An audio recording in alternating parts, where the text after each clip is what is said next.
Tu as trouvé un joli caillou orange qui brille beaucoup dans ton jardin et tu ne sais absolument pas quoi en faire? Ne le jette surtout pas.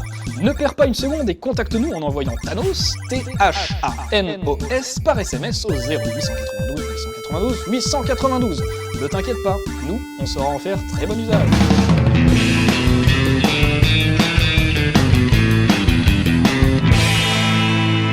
Captain America contre Crâne Rouge, Thor contre Loki, Iron Man contre le Mandarin ou les Gardiens de la Galaxie contre le Ronan l'Accusateur, depuis 2008 et la mise en place du Marvel Cinematic Universe, les super-héros de la Maison des Idées démontent tous la gueule à leurs ennemis respectifs. Pourtant, dans pas trop longtemps, ils vont devoir s'allier contre un ennemi commun.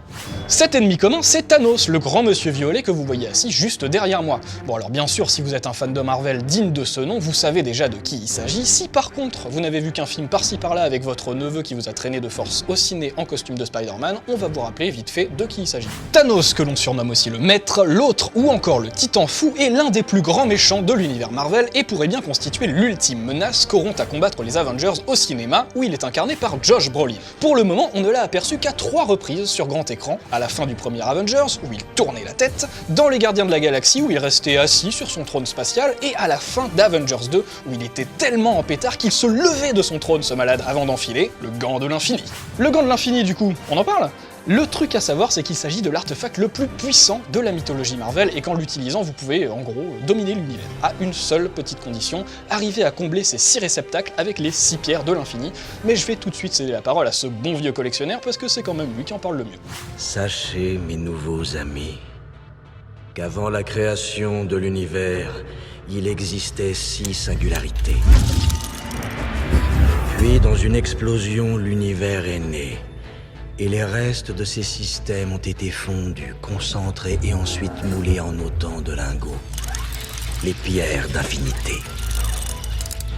Il semblerait que ces gemmes ne puissent être manipulées que par des êtres dotés d'une force surnaturelle.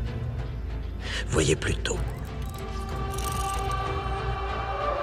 Celui qui détient la pierre peut anéantir toute une civilisation comme on fauche les blés dans un champ.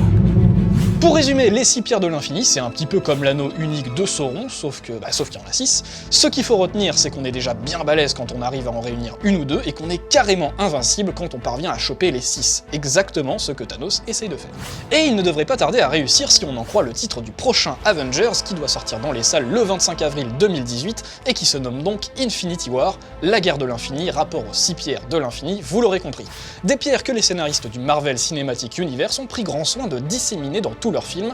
Pour résumer, on a donc la pierre de l'espace, qui permet à Loki d'ouvrir le portail au-dessus de New York dans Avengers, la pierre de la réalité, convoitée par Malekith dans Thor, le monde des ténèbres, la pierre du pouvoir, qui est au centre de l'intrigue des Gardiens de la Galaxie, la pierre de l'esprit, qui se trouvait dans le sceptre de Loki et qui est désormais incrustée dans le crâne de Vision, et la pierre du temps, qui se trouve au cœur de l'œil d'Agamotto dans Doctor Strange. Do not touch the eye of Agamotto.